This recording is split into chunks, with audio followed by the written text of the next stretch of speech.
All right, welcome everybody. Happy Monday, another edition of Late Night on Base, where we talk AI, we talk apps, we talk tech, we talk about the things happening on chain. It doesn't matter what chain you're on, it doesn't matter even if you are in crypto.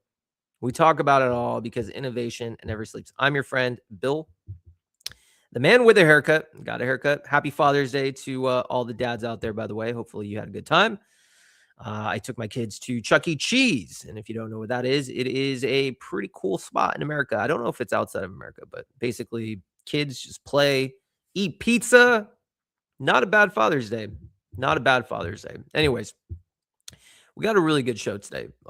We got the burnt Banksy guy. Can you believe a Banksy painting was burnt? We have him on, and he's also has created a blockchain called Verona, which I'm excited to dive into. I've only been recently aware of what Verona is, but they've transitioned from, I think it's Zion to Verona. So we're going to talk about the Burn Banksy story, and then we're going to talk about why verification in the AI age is so important and so challenging. That's what Verona actually enables. Private and provable transaction for AI agents. So we're going to dive deep into that. And shout out to them, man. I mean, for those that aren't understanding, like, we are in an agentic world. I mean, you come to my show, we talk AI all the time. One of the by the way, the presenting sponsor. First of all, what am I saying? I got to make sure I get paid. This episode and all the episodes in the month of June are brought to you by Send, our presenting sponsor. Send is a peer-to-peer monetary payment app. Transactions with privacy features built in. Send your payment to anyone, anywhere around the world without a bank account. You just need the Send app. Download in the iOS store today. But yes, we also have supporting sponsors. Shout out to BV7X, which is in the agentic agent space, and also Banker, which is the ecosystem that provides infrastructure for agentic agents, wallets, and stuff. So we talk about AI agents all the time. So Verona is right up our alley.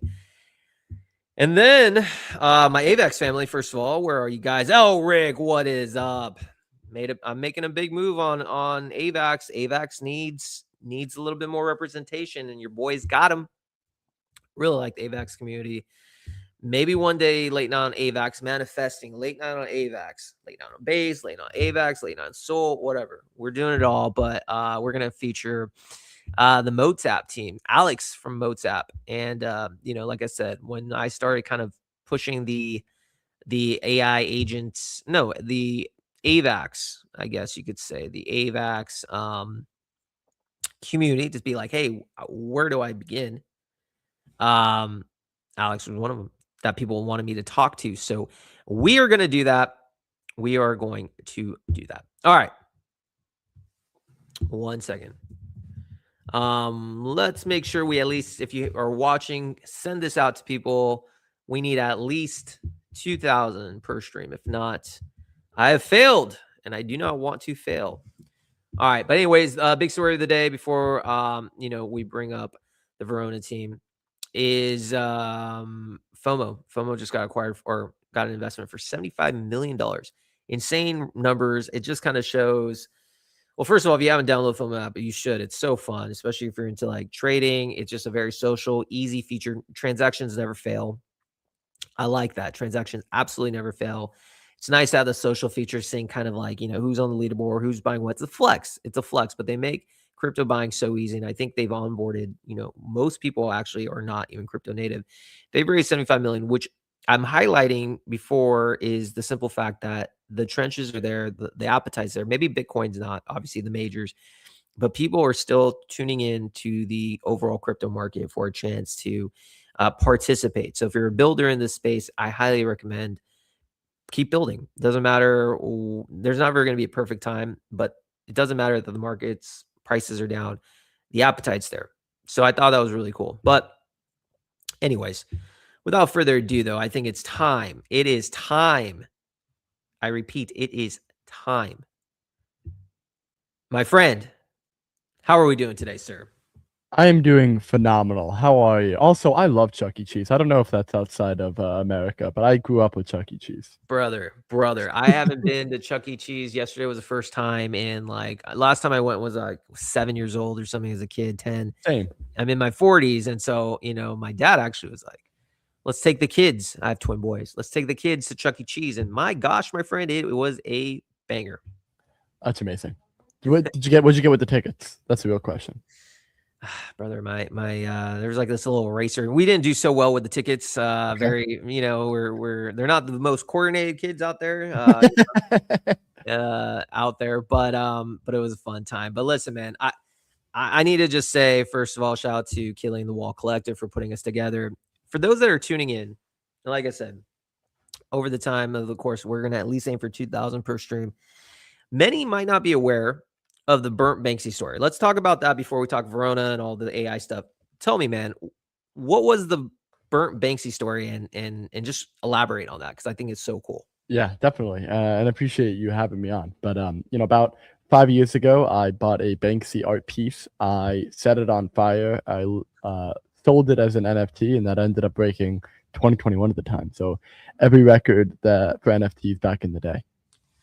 But what made you want to like? I remember that story. I was around the 2021 cycle. For those that might be new to, This is history.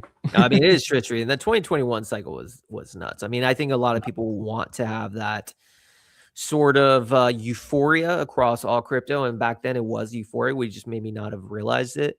But the NFT sectors, that's with Bored Apes, Crypto Punks, 6 figures each. Why did you decide to burn it, the Banksy? What was going Yes. through your mind? So the voices in my head were particularly loud that day. I'm kidding. The time was very different, right? Like NFTs were just not what they were today. And I was buying, back in the day, they were Bored Apes. Sorry, no, this is before Bored Apes. This was like Crypto Kitties. This was Punks. And like, I think like the highest NFT sold at the time was $50,000. So way back in the day, and I loved Crypto Kitties. I was a very firm believer in NFTs, and no one understood it around me, and so I was always made fun of a little bit, and this kind of thing of, um, you know, if it's not in my living room, it's not art. If I can't touch it, it's not art. So I'm like, all right, cool. Let me take something that let's just say it is art, right? It was sold at a Sotheby's auction. I then brought it, digitalized it to an NFT, and of course, I had to burn the original. So I was told also to change my name because we've just rebranded from Zion to Verona. But really wanted to create a spectacle on effectively what NFTs were and create hype and buzz around it, and had no idea it would get me to where it was today. So, what was your thesis back then? I mean, even now, you said you're a firm believer on NFTs, and obviously, what was your core thesis back then? Because you're right at the time, especially if it's pre Bored Apes, not many people were really into it. Not many crypto punks were not the prices they were.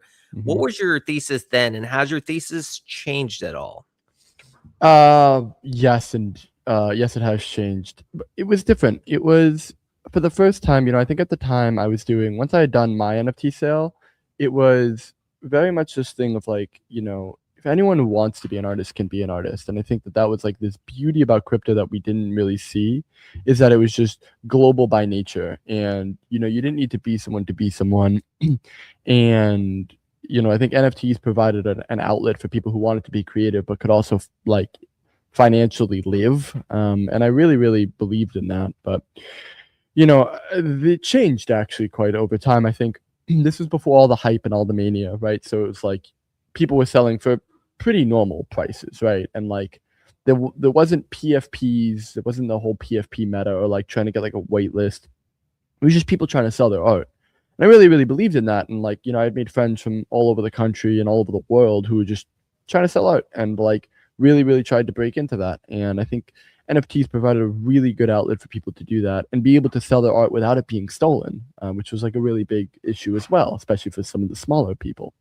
And I think that changed over time because I think it's like speculation kind of came in and crypto was very insular. So it was very hard for people to get online. And I think that like the core of it, verification was really good, but it ended up getting there's almost too much money poured into it too quickly. And then the word NFT kind of now is synonymous with like scam profile picture projects, right? Which sucks.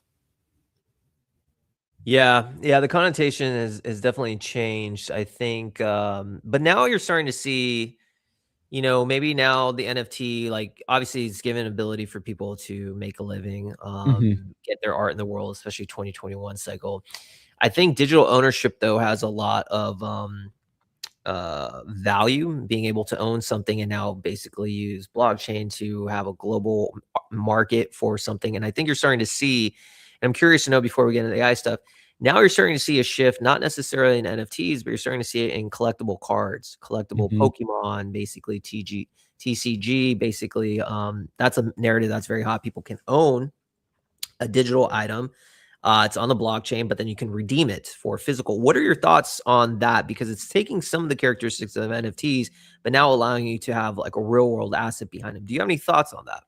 Yeah, I mean, I think that for trading, it's really, really cool. And I think digital collectibles are awesome. And I think that like the issue with an NFT, it means a non-fungible token, and then no one really cares, right? So it's like if you can have the trading provenance online, and I think that like a lot of the crypto thesis really relies on the internet going more and more online. Sorry, the world becoming more and more online, right? So it's like I remember as a kid, I was trading cards and shoes at like I would meet up and I would go to I would go to like little meetups, or I remember a few times that I tried to sell online and I ended up getting scammed, right? So if we can bring that fraud down and we could make transactions go up while being able to still be at home and not have to go out, I think that's a win-win for everybody, especially if like you have this booming market.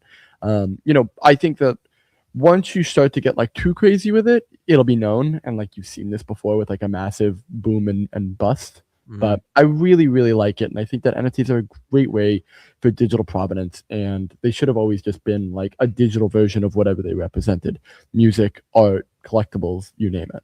Yeah. Interesting. All right. So now let's transition Okay. to you're in the NFT world, and now you have completely gone into the AI space with identification and Hmm. verification.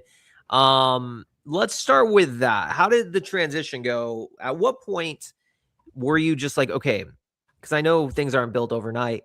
At what point did you decide, all right, I need to move away from the NFT focus and now get into this AI aspect of verification? How did that transition take place? It, funny enough, like completely fell in our lap, I would say. So to give you like the whole context, like I originally actually built on Solana. I built the first fully decentralized NFT marketplace on Solana after the Banksy auction, and really, really believed in the thesis.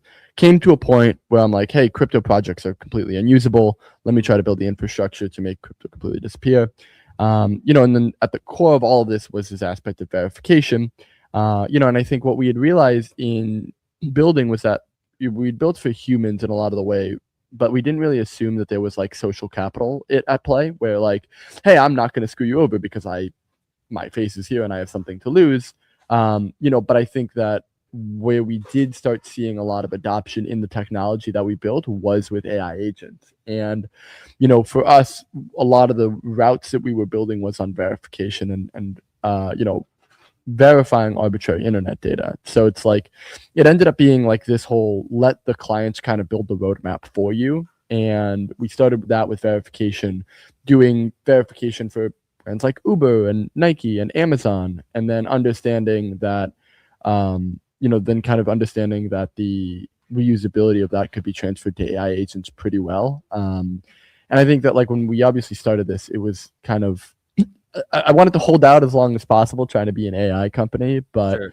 I think it just kind of fell into our laps of like, hey, like this is just unfortunately or fortunately the future that we have to build for. And this is a technology that's effectively deterministic in nature, and so this is the future. And if we want to exist in this future, this is what we have to build for.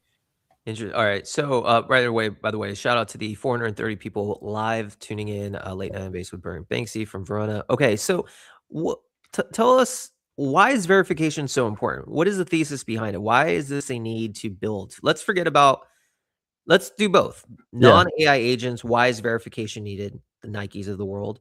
And AI agents, why is verification so important and Well, critical? funny enough, they go really hand in hand, right? Because it's so easy to fake almost anything online due to AI, that it's really, really hard to get anything done. There's bots traversing the internet. You can't really believe what you see. Like, we built a whole real estate product around the fact that there's just so much rampant fraud in the document upload process. So we could do income employment verification for things like real estate and insurance companies. But at the end of the day, there's just so much rampant fraud. You can't believe what you see on the internet, and there just needs to be a way to operate on the internet with like information, right?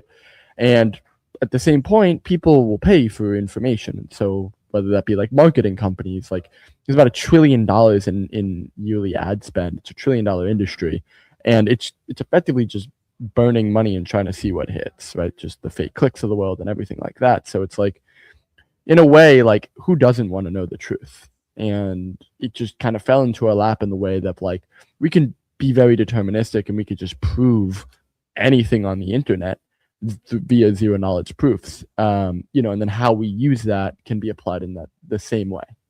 So when it comes to AI agents, then what are Mhm. some of the things that AI agents can fake that you need the verification? Well, I'm thinking like let me. deep fakes, for instance. Deep fakes, is that That's one something of that them.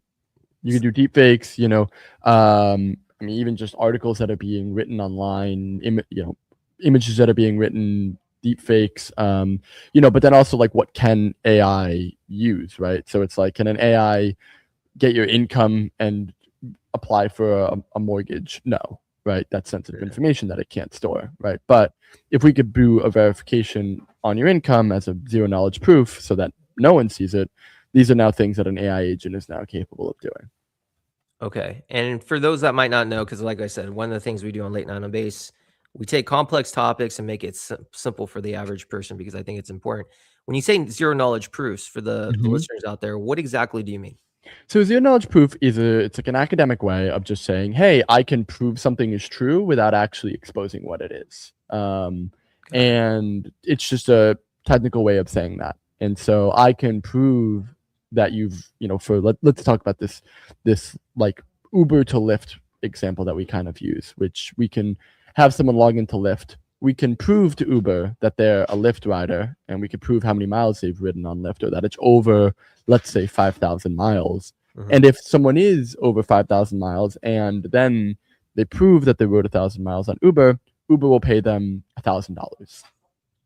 Interesting. Okay. So it's just a way of verifying basically things have been done. Verification. Verification, back to the word. Okay. So now we see that there's a need. We see the pivot, not pivot, the switch. So you were initially, was it Zion and then to Verona? Was Zion like the pre-AI thesis and then you switch? Why the name change and why the different branding? Yeah, so the name change and the branding kind of come in just this new version of what we were doing. Zion was making crypto disappear, and it was this kind of hidden infrastructure. I think now that we want to go to this more public, very public AI stance of like Verona, which is in my mind like the antithesis of AI, which is very like old, historic, beautiful city, and be able to kind of have this point of saying AI, but not AI at the same time. I think getting different builders, getting different audiences, and being able to kind of hit the ground running with revenue that we've already been kind of making that wasn't really on chain before, and now bringing it into an on chain model. Got it. Okay. So now you're Verona. You are, first of all, is it your own chain? Are you building on a chain? Where exactly does Verona live? Yep, it's our own layer one. Okay. So other projects can build on top of it. Yep, and we have 12 right now, all with RevShare launching. Interesting. So what kind of projects are building and choosing Verona? Yeah, a lot of them that like deal with verification. I don't really care much for DeFi, quite honestly. And we really don't want to be a finance focused chain. And so there's like the way that we operate is a little different, right? So like that this one project just launched on us called Arrow. They actually just raised $18.5 million last week, and they just launched their application with 30 million in brand spend. This was that Uber example that I just given. Projects like this that rely on this kind of data and this information to be verified But then to be able to do on-chain actions like sending money or going right to a bank account with that money, but also being able to verify any information on the internet. Got it. So the Verona token is basically the gas that powers your L1. Gas that powers the L1, and then it contributes to kind of a burn, if you would. Okay, got it. Very cool. Very cool. Yeah. That's always you guys are thinking very big scale on that, especially when you're creating the infrastructure for other verification companies to build on top of that. Okay, so from Verona's standpoint, so obviously we see the need, we see how everything, the verification is such a critical thing, especially in deep fakes and just being able to prove. How does then Verona, I guess, work in a way? How do you Well, guys oh, do the verification and being like, all right, this is the problem. Now, how do you solve it? Is it like a check mark? Does it automatically go through things? How does it work? it really depends on what type of verification. And there's some really cool projects that like some of them are just like fun, silly little apps, but then some of them are like doing zero knowledge proof on a passport, right? Which is like, hey, how do let's say I'm in a corrupt country, how do I prove that I'm a citizen of this country, but without exposing my identity?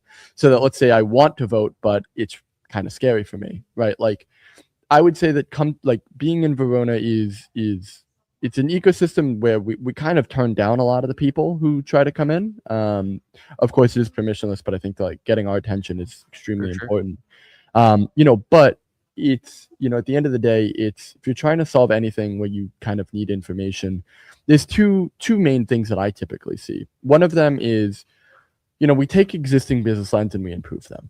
Right. Whenever there's a document upload, there's typically a lot of fraud associated with that because I could Photoshop a document pretty easily. So we're trying to remove that on an enterprise angle. But then you get brand new business lines, which is kind of more like the projects that build on us, which is, very similar to how crypto made ownership programmable. We can make anything programmable. Let's say you missed an airline flight and the airline wants to pay you $200. We can verify that you were on that flight, that you missed that flight, that flight was delayed, and then we can send you a stable coin, which you can then immediately transfer to your bank account, making that programmable. Interesting. So that removes a lot of the friction from like uploading and doing things. Yeah. And if you try Arrow, it's probably the first ever example, at least for me in crypto, which you could do a mission, you get paid $20 and you could send it to your bank account, or you can just spin up a debit card right there. And to me, I mean, I've been in this industry since 2015, and it's always kind of been this litmus test of, well, when can I buy a cup of coffee with this?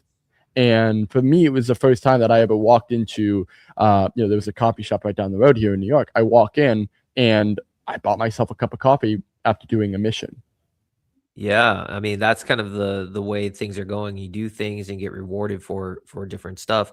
Now, I want to touch on that real quick because one of the things also that we do on Late Night on Base is obviously we talk the story of the project, what you're building, but the founder's story is very, very important. Getting to know the who, the why, because in your case, you're building L1. People want to know who this person is. In Ethereum, you have Vitalik, you have Jesse Pollock on Base, you have a bunch of different people. Mm-hmm. Why is important. Why are you doing this? You've been out since 2015. I assume you've done pretty well since then, but yet you're choosing every day to wake up and putting all your effort and time into building this verification L1. Why?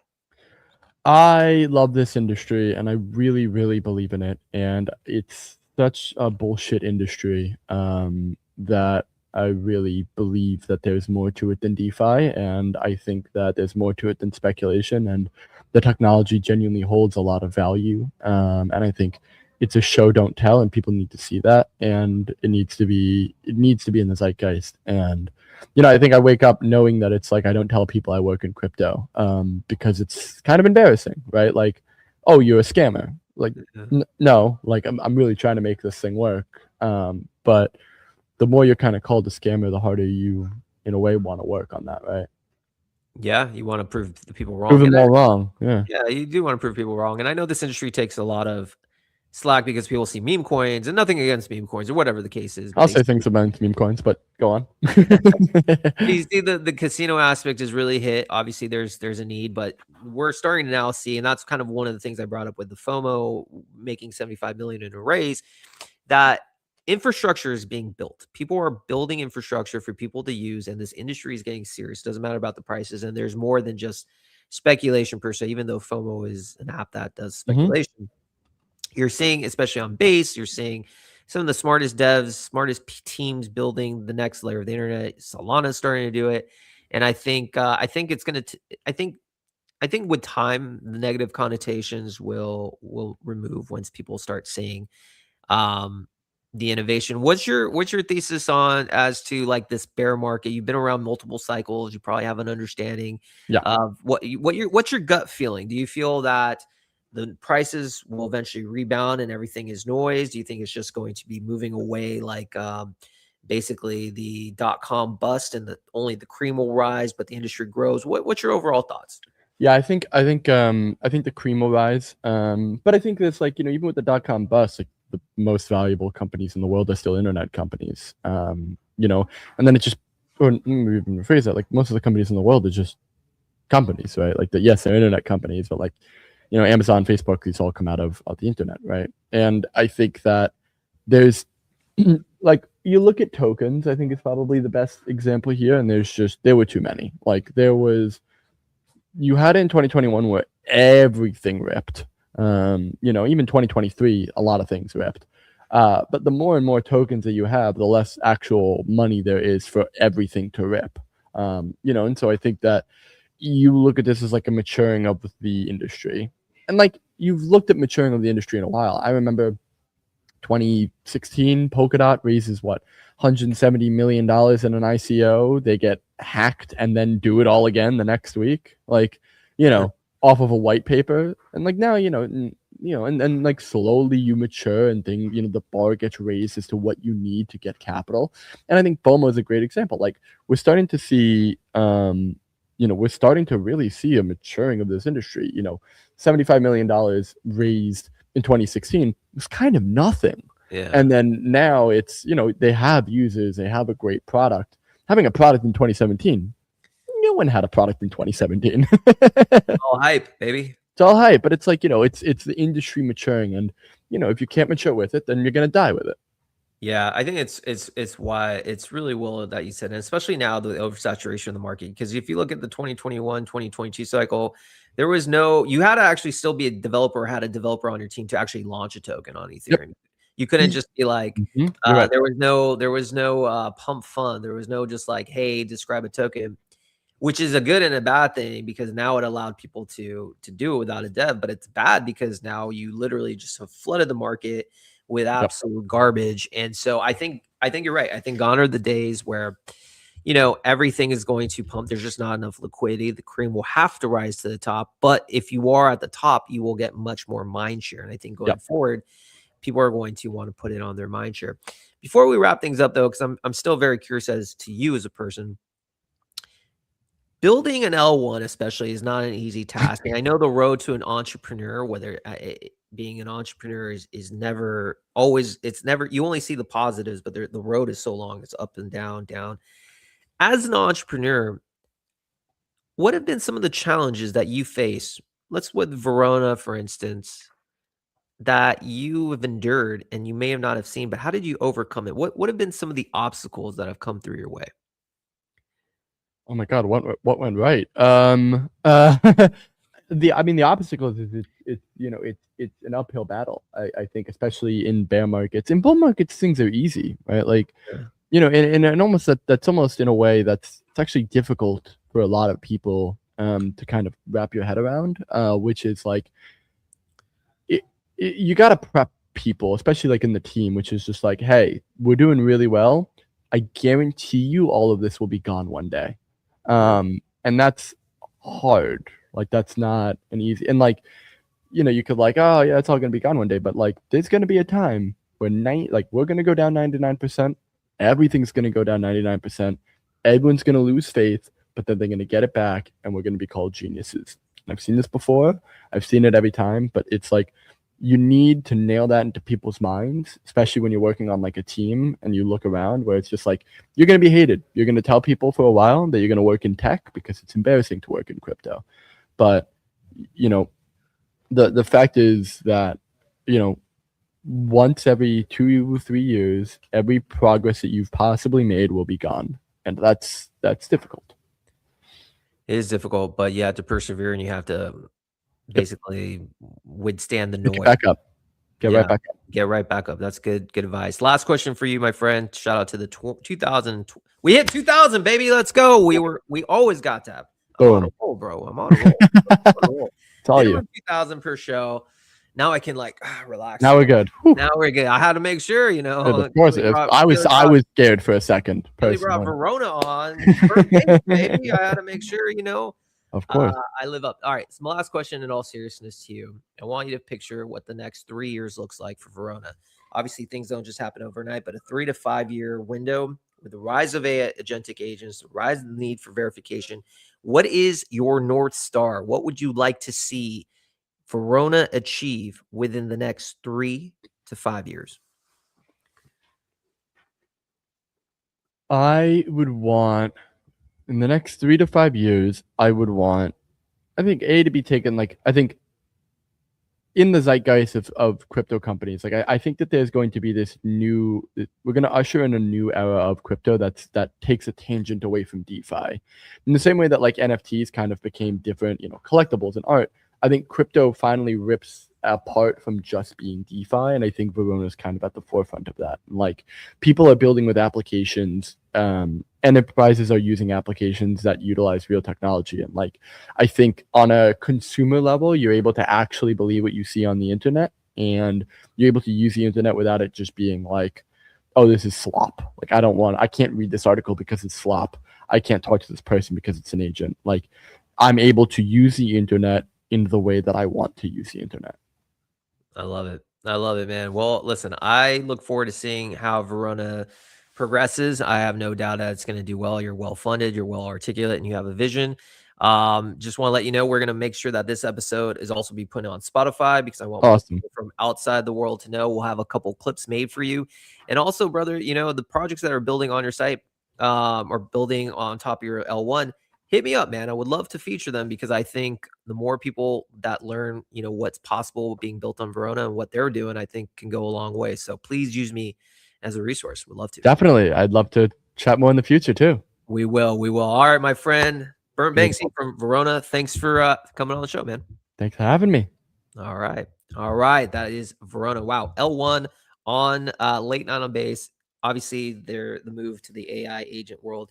As things progress, you see deep fakes. You can't really trust the authenticity of really anything, especially in third world countries. The need is always going to get bigger and bigger, especially with AI coming in, and you really just don't know what the fuck's going on. And I do think there's going to be a day where the verification is going to be absolutely needed. So it was a pleasure to have Burnt Banksy on. Before we get Alex on, we got to play for a word from our sponsor, and that is Send. Peer-to-peer cash sent digitally all around the world with privacy features built in. Download the iOS store today. A quick video break. And where are you? Let's see. Got to make sure I play it. Ethan wouldn't like it if I don't. Boom. A message from our sponsor.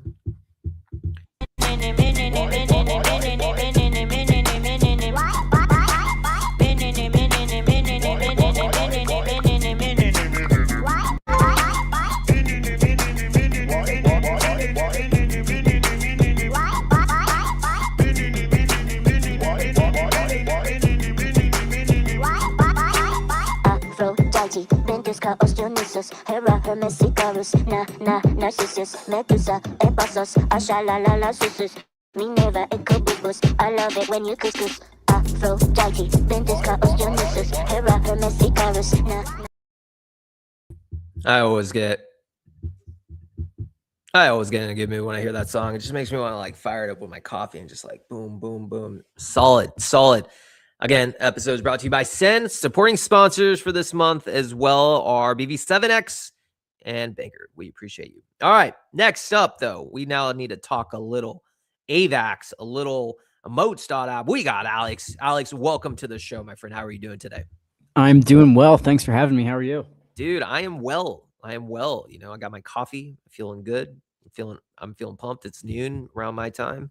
So the day is just getting started. But dude, tell me about you, man. First of all, talk to, and by the way, we're also since we're on AVAX as well, we are also on the Arena. Shout out to the Arena. Shout out to Easy, Elric again. Shout out to you guys. I do like it. So tell me about you, man. Tell me about Alex. Tell me about Moats App. Let's start with this. What exactly are you building with Moats App? So Moats App is a reward and governance management protocol. Our goal was to replace staking as a service and kind of be a complement to Snapshot. If you remember that governance platform from back in the day. Yes. So my goal is to kind of build like a merged entity of those two. I felt like a lot of people participate in staking for various protocols, and that's it. They just kind of stake, they earn their money, they leave when they're done, right? And there was never really a way for them to find other opportunities. Like, yeah, you could go on DeFi Llama if you were savvy enough, right? Or you could like go to the research sites, but nothing super intuitive, right? For like the novice DeFi user. And our goal is to also increase discoverability for various tokens and various ecosystems that offer staking. So Moats App is this ground for all of that and more. But yeah, happy to dive into that as well. Interesting. So yeah, Snapshot, man, that's a throwback. That's the place where you can do governance proposals, right? Absolutely. What happened to that place? They're still around. Snapshot.box. They also kind of built out like a Web3 domain service. I think they're still doing some pretty cool stuff. We have just a different version that's built on top of our moat points or like our built-in moats governance weights. Okay, interesting. And right now, Moats is focused on the AVAX ecosystem, or is it multi-chain? How does that work? So we're multi-chain. We're on 7 different chains at this point in time. We just went multi-chain like 2 weeks ago.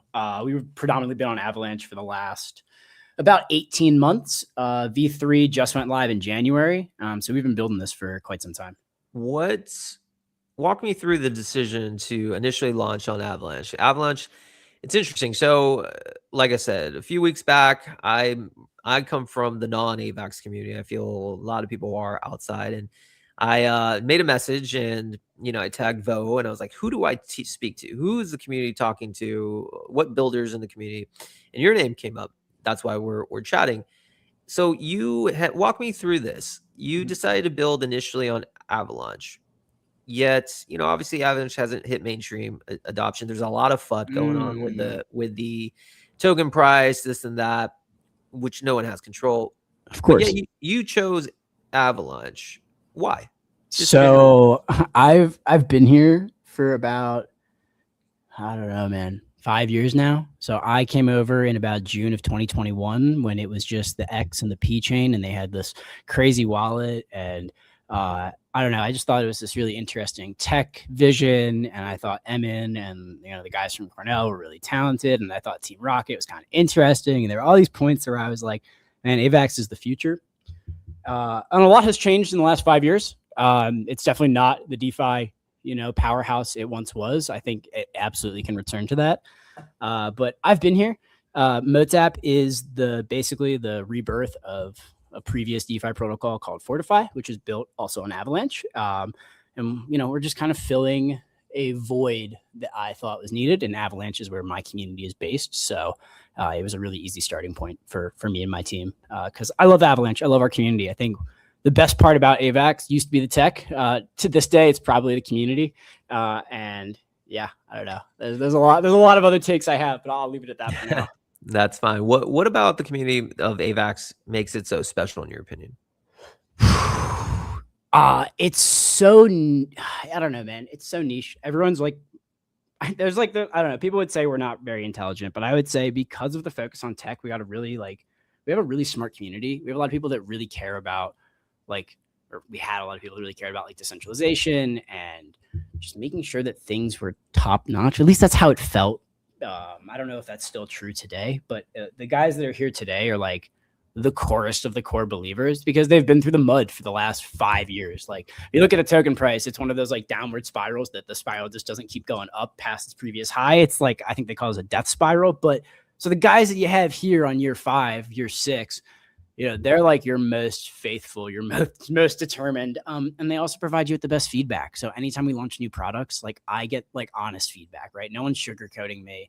Like no one's trying to get $5 out of me just for feedback. Like it really is, it's one of those ecosystems where that you can trust the feedback you're getting as a developer. Yeah, that makes sense. I mean, one of the things that I want to pull up the Moats app actually as well. What's the website or what's the Moats.app. oh, even better. Let's see this real quick. One of the things that I noticed about Avalanche and actually got me interested in them is the community. I feel the community is very strong, very cult-like in a good way. It reminds me very much of early days base in 2024, where you just knew something was going to happen. It was starting to Totally. bubble, and eventually good things happen. And but you can't teach community. So real quick, let's get this. Hold on a sec. I want to see what we're looking at right now. Would say if you're going to go to Moats app, would recommend going to our pro version, which is actually built by someone you're hosting later this week. Rab is right. We have a nice little developer ecosystem. His pro version is much more beautified and much. How do I get? I'm on. You go to just pro.moats.app, or you can go to our drop down navigation. It'll take you there as well. Okay, let's try to keep things very simple here. I like it. Well, first let me just share this real quick, and then you can navigate for me, my friend. All right, where are we going? So if you go to the menu, you'll see. Oh, yeah. First, you have to connect a wallet. So it's probably easier to just go to pro.moats.app. Okay, that we will. All right, pro.moats. All right, so let's see this live late night on base. We are live with Alex from Moats app. This is the pretty front end that we have. It's developed by Rab Tools, aka Rab is Right. We have a really awesome developer ecosystem that use our like APIs and our contracts to just build their own front ends for their staking portals. We have a number of teams that have taken this approach, but our Moats app is a way that you can interact with all of the moats at one time. Super cool. So you can stake, lock, burn, earn real yield from the most powerful DeFi liquidity positions. Connect wallet on chain forever. So right now you have. Is this total volume locked 423K or what is this? So TVM is our in-house metric called total value moated, and that takes into account staked, locked, and burned tokens. So typically TVL doesn't take into account tokens that are burned because that's just not a part of their math. We have over $80,000 worth of assets burned roughly.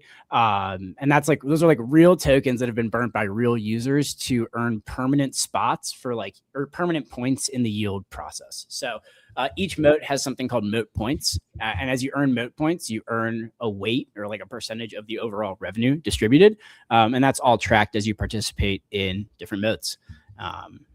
So what's the advantage then of a project deciding to use pro.moats.app? What are they to be an active moat? What are they gaining that just makes sense for them to use it? So they don't have to develop their own staking contracts. So they get access for just 250 USDC. Any team, because it's completely permissionless, can deploy their own moat, and then they can customize it. So they can enable or disable staking, locking, and burning. We have some other features that they can enable or disable, just ways that they can manage their rewards, and however they want, their community to kind of interact with the token. So basically, it's like a white glove, whitelist type service where you absolutely, and it's completely permissionless. So when you go in, you become the admin. So like, let's say you had something called the bill token, right? And you wanted to deploy a moat for it, right? So you'd go and you'd create a moat on our create a moat page, and it would prompt you to then allow staking, locking, burning. You'd be able to customize it, and then you can adjust it at any point in time afterwards as well. So it's pretty flexible.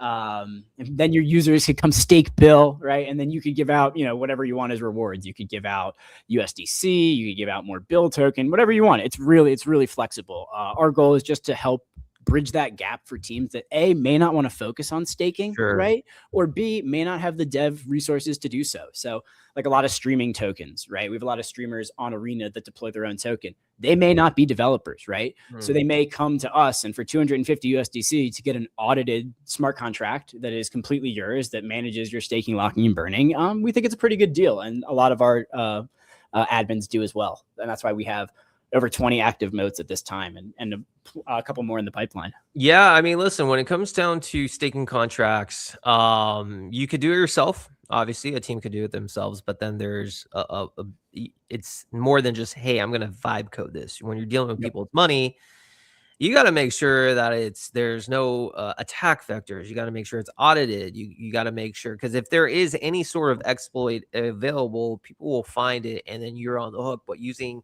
a white glove service like you just makes a lot of sense because they don't have to worry about it. It's been audited. The tech is there. You're using a third party, so that limits liability as well. So it makes a lot of sense. Why did you think then? So you've started on AVAX, and you just said you're in multi-chain on other chains. So what drew you then to say, hey, let's open this up for other chains? So Wrath Tank, who I know you previously spoke with, runs the Grotto. And, one of his core theses is helping indie devs that want to deploy games and make it really easy for them, right? And I love that thesis. And I just wanted to be a complement to that. So we went cross-chain actually just because I was like, what if devs want to deploy their own moat for their token that's related to their game on the Grotto? I was like, it just makes perfect sense. So, it's an open source EVM. I didn't ask him. I just went and deployed it and then told him. And it's just been a great partnership ever since then. And they actually have their first moat on the Grotto that's going live very soon. It's actually in the unverified tab because we're still getting ready to launch that. But yeah, they're going to be our first cross-chain moat as well, which I'm really excited for. Dude, that's really cool. It does seem like everyone in the AVAX developer community kind of all know each other. It's kind of like a tight-knit family. Would you agree? 100%. Especially these days. Like if you're building on Avalanche, you can be pretty certain that someone else with a red triangle is going to reach out, or that, you're going to get the support if you hop in the arena or you're at least a little bit vocal, like people are going to reach out and want to connect. How do you feel from a developer standpoint? Because I asked Wrath this last time, and I know he finished third in some sort of competition or whatever. How is the foundation's support for builders? How have your experience been with the AVAX Foundation? Because I'm of the thesis that, especially a chain who hasn't maybe made the waves that it has, the foundation at least needs to show love to the builders. Because if they show love to the builders, then the builders can create really good stuff, fun, interesting, novel things that allow traders to come in, and the cycle completes. How has your experience been with the AVAX Foundation? I haven't worked with them personally. I've been more of the mindset to go from the community angle. So we've always just done raises through launch pads or raises like on our own. We've never really worked with the foundation directly. I've heard a lot of people have had great experiences, but I don't have any like personal interaction with them. And that's why I come back to the community is so great, because they have backed a lot of my ideas in the past, and they've been very supportive of ideas like Moats App and Benzibox and some other things I've worked on. And it's all been community funded. So I know a lot of people can go the grant route and go for like the support. But I've always been a big fan of like the Ethereum Foundation model, where like they just kind of let it be. And I know they've gotten a lot of slack for that. I know they got a lot of criticism for maybe not doing enough investment or not doing enough support or whatever the case may be. I actually kind of liked that, right? Like to me, decentralization doesn't mean you have to be alone, right? You can partner up with amazing other teams and create your own initiatives and campaigns. And like, that's really cool to me.